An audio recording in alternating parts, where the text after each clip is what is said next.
पर लोग शक कर रहे हैं, আমাদের উপর একটু শক করছে, সন্দেহ করছে।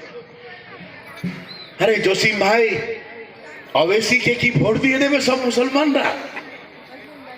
सब मुसलमान हैदराबाद से आएंगे अवैसी साहब और मुसलमानों का वोट लेके चले जाएंगे। मैं आपसे कहना चाहता हूं, पिछले 10 वर्षों से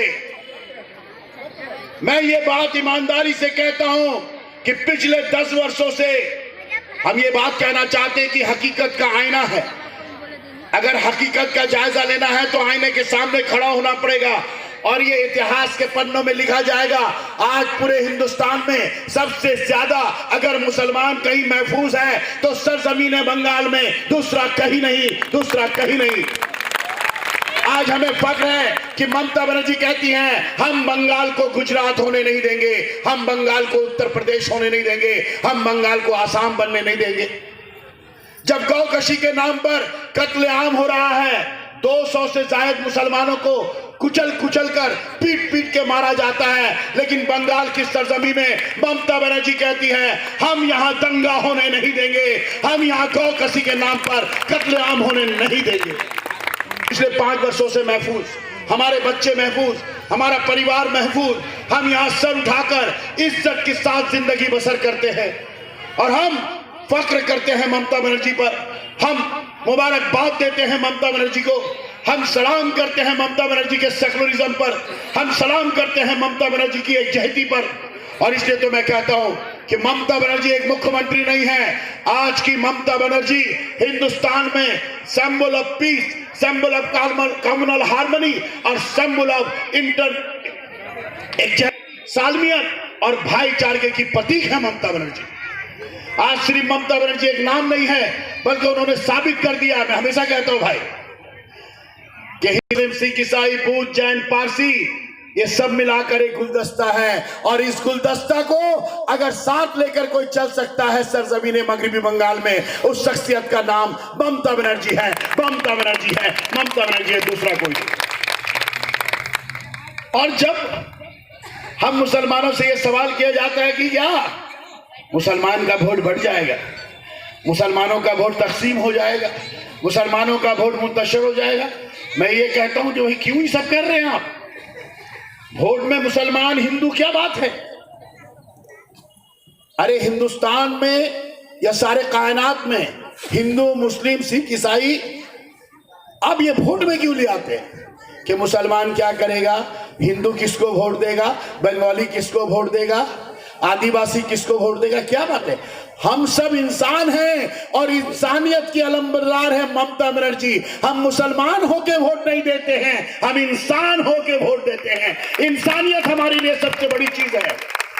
हम मुसलमान नमाज पढ़ने के लिए हैं, हम मुसलमान रोजा रखने के लिए हैं, हम मुसलमान कुरान पढ़ने के लिए हैं, हम मुसलमान अपने इस्लाम के बताए हुए रास्ते पर निकाह करते हैं, हम मुसलमान अपने इस्लाम के बताए हुए तलाक करते हैं, हम मुसलमान इस्लाम के बताए हुए रास्ते पर चलकर लोगों की खिदमत करते हैं, हम मुसलमान मक्का जाते हैं, हम मुसलमान मदीना जाते हैं, हम मुसलमान ख्वाजा गरीब नवाज के दरगाह में जाते हैं, अपने इस्लाम के मुताबिक अपनी जिंदगी बसर करते हैं। लेकिन जब वोट देते हैं तो हम मुसलमान होकर वोट नहीं, बल्कि हम एक इंसान ही होकर वोट देते हैं, इंसानियत के नाम पे वोट देते हैं और आइंदा दिन भी हम इंसानियत के नाम पे वोट देंगे। देखें ना जी।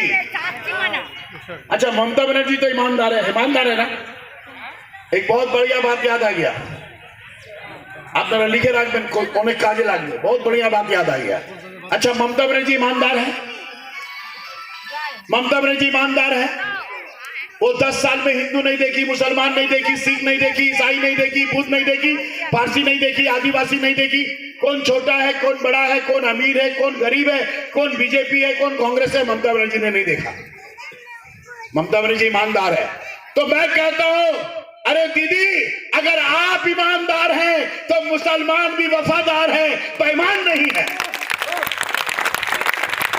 अरे सुन लो उस्मान भाई, वो हैदराबाद के अवैसी से कहना कि बंगाल के लोग अपना वोट हमारे जिज्ञेस करते, वोट किसको दीजिएगा? अवैसी को। हमारा वोट कोई सिरनी है, हमारा वोट कोई प्रसाद है? हमारा तो वोट प्रसाद नहीं, हम लोग का वोट क्या सिरनी है, बतासा है? थोड़ा इसको दे दिया, थोड़ा उसको दे दिया, थोड़ा इसको दे दिया। हम लोग का वोट क्या बतासा है? हम लोग का वोट कोई तमाशा है? अरे हमारा वोट ना बतासा है ना तमाशा है, हमारा वोट तो श्री ममता को जाता है, ममता को जाता है, ममता को जाता है। अगर ममता बनर्जी ने वफादारी दिखाई है, साइकिल देने के वक्त ये नहीं पूछा तुम हिंदू हो ना मुसलमान। साइकिल देवार समय जिज्ञेस करेছে মমতা দি কোনোদিন তুমি হিন্দু না তুমি মুসলমান? আচ্ছা আমি একটা কথা আরো বলি, অবাক হয়ে যাবেন আপনারা। মুসলমান তোষণ করে মমতা बनर्जी নাকি মুসলমানদেরকে খুব। अच्छा बोलिए तो 25 तारीख को पिछले 10 साल से 25 तारीख जो आता है ना बड़ा दिन ईसाइयों का, सारा रात ममता बनर्जी पार्क स्ट्रीट के कैथेड्रल चर्च में रहती है, रात भर प्रार्थना करें। तब तो आप नहीं बोलते हो, ममता बनर्जी रात भर चर्च में रह के प्रार्थना करती है, पार्क स्ट्रीट को सजाती है, करोड़ों रुपया खर्च करके पूरा पार्क स्ट्रीट सजाती है Mamata Banerjee. Whole night Mamata Banerjee थाकेन park street है चर्चे, आप लोग जानते हैं ना सर, टीवी में दिखाता है होल नाइट रात में तब तो कोई नहीं बोलता भैया। जब ममता बनर्जी काली पूजा दुर्गा पूजा का उद्घाटन करती हैं और दुर्गा पूजा का कर्निवाल करती हैं तब तो कुछ नहीं कहते हो, क्यों नहीं कहते हो? जब आदिवासी के साथ ममता बनर्जी डांस करती हैं, जब जंगल महल में जाकर के जंगल महल में उन लोग के जो धर्म के लोग हैं उनके लिए पूजा करती है तब तो कुछ नहीं कहते हो। और जैसे ही ईद के दिन रेड रोड में आकर के ममता बनर्जी ईद के दिन रेड रोड में आकर सबको ईद मुबारक कहती है, होते हैं ममता बनर्जी मुसलमान का बहुत परवाह करते हैं। क्या ममता बनर्जी सिर्फ ईद में जाती हैं? क्या ममता बनर्जी खाली ईद का मुबारकबाद देती हैं? अभी अमित जी को कोरोना हुआ था, ममता बनर्जी ने कहा अमित जी आप अपना सेहत का ख्याल रखिए।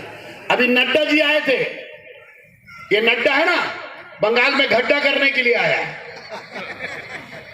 तो ये नड्डा जी जब अभी गए बंगाल से वापस तो उनको कोरोना हो गया था, ममता बनर्जी ने उनको भी मुबारकबाद दिया और कहा अपना सेहत का ख्याल रखिएगा। कोरोना का मुबारकबाद। अच्छा बोलिए तो सौरभ गांगुली जब अस्पताल में हुए ममता बनर्जी दौड़ के चले गए कि नहीं गए? अच्छा बुद्धदेव भट्टाचार्य जो चीफ मिनिस्टर थे बाया महास के सीपीएम के, जब हॉस्पिटल में गए सबसे पहला कोई सियासी बंदा अगर हॉस्पिटल पहुंचा है उस शख्सियत का नाम है ममता बनर्जी। उसके बाद सीपीएम का लीडर सलीम और सूर्यकांत मिश्रा गए, ममता बनर्जी गई ना। बुद्धदेव भट्टाचार्य के भी तबीयत खराब है तो ममता बनर्जी, सौरभ गांगुली का तबीयत खराब है तो ममता बनर्जी, एडवाणी जी छींक भी होती है, एडवाणी जी बहुत बीमार रहते हैं, ममता बनर्जी खबर लेती है।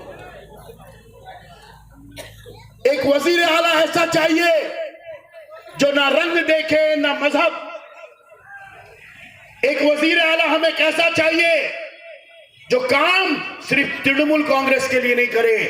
अरे तृणमूल कांग्रेस से ममता बनर्जी जिंदाबाद का नारा उठे तो कोई बात नहीं, कांग्रेस के लोग कहे कि ममता बनर्जी जैसा वजीर आला कोई नहीं, तब तो बात बनती है। दूर नहीं, आज दिलीप घोष का परिवार कहता है ममता भालो काज करছে, कल दिलीप घोष को भी कहना पड़ेगा ममता भालो काज करছে। इतिहास एक हकीकत है, इसलिए मैं कहना चाहता हूं, बार बार कहना चाहता हूं कि हम बंगाल के 10 करोड़ लोग हिंदू मुसलमान में बंटने वाले नहीं। अवैसी जी आप 365 दिन क्यों नजर नहीं आते बंगाल में? जब कोरोना का वक्त हुआ, जब हम लोग बहुत परेशान थे, जब हमें चावल और गेहूं की जरूरत थी तो ममता बनर्जी ने चावल दिया। आप हैदराबाद से चावल ले आते, हम लोग भी जरा देखते हैं हैदराबाद का चावल कितना अच्छा होता है, हैदराबाद का चावल खाए। हम तो बार बार कहते कि जब देने का वक्त था तो अवैसी जी नजर नहीं आए और अब लेने का वक्त है तो कह रहे मुझे वोट दे दो। हम ईमान का सौदा नहीं कर सकते, हम जमीर का सौदा नहीं कर सकते, हम बिकने वाले नहीं हैं। मगरिबी बंगाल का मुसलमान और मगरिबी बंगाल का 10 करोड़ मगरिबी बंगाल का बाशिंदा वो ये साबित कर देगा, ना वो हिंदू मुसलमान सिख ईसाई बौद्ध जैन के नाम पर कभी वोट नहीं करते। हम लोग करते हैं वोट इंसानियत के नाते पर। जो इंसान का खिदमत करेगा, जो इंसान को लेके चलेगा, जो आवाम की खिदमत करेगा, हम उसके साथ हैं। और आज रोजे रोशन की तरह इस बात को आप गाढ़ बांध लीजिए कि ममता बनर्जी का कोई मुतबादिल नहीं।